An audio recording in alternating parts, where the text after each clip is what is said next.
1986년 경기도 일대에서 잇따라 터졌었던 살인사건의 진범으로 밝혀진 이춘재가 어제 처음으로 법정에 섰습니다.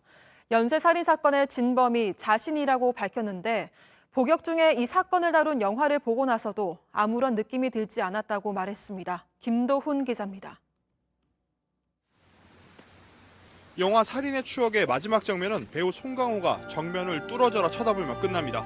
봉준호 감독은 이 장면으로 가시적인 성격의 범인이 이 영화를 보러 극장에 올 것이라며 범인이 송강호의 눈을 보면서 끝내고 싶었다고 했습니다. 이춘재는 이 장면을 봤느냐는 질문에 기억한다고 말하곤 침묵했습니다. 첫 살인사건 후 34년 만에 법정에 모습을 드러낸 이춘재. 그러나 얼굴은 외부에 공개되진 않았습니다. 과거 사진과 비교하면 머리는 새치가 성성한 스포츠형, 얼굴 살집은 조금 더 불었습니다. 56살이 된 연쇄살인범은 34년 전 미제 사건의 전말을 자세히 털어놨습니다. 이춘재는 지난해 9월 부산교도소에 경기 남부경찰청 수사관들이 찾아왔다는 소식을 듣고 드디어 올 것이 왔구나 생각했다고 말했습니다.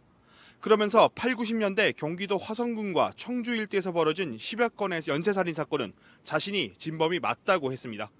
이춘재가 말한 연쇄살인 사건은 1986년 9월부터 1991년 4월까지 14명의 여성이 성폭행 뒤 살해당한 사건입니다. 지난 2006년 4월 마지막 사건의 공소시효가 끝나 이춘재는 처벌을 받지 않습니다.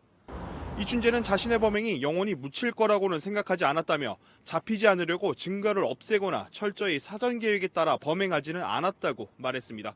그러면서 살인과 성폭행 등 수십 차례 범행에도 경찰 조사는 단 한 번만 받았을 뿐이라며 자신도 왜 용의선상에 오르지 않았는지 의문이라고 했습니다.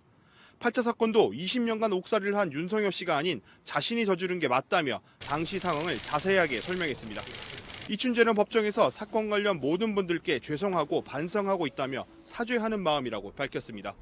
이춘재 연쇄살인 사건은 국내 3대 미스테리 사건으로 뽑히며 영화로 만들어지기도 했습니다. 이 씨는 법정에서 자신의 범죄를 주제로 만든 영화 살인의 추억을 교도소에서 본 적이 있다고도 했습니다. 이춘재는 법정을 나서면서 윤성효 씨를 향해 고개 숙여 인사했습니다. JTBC 김도훈입니다.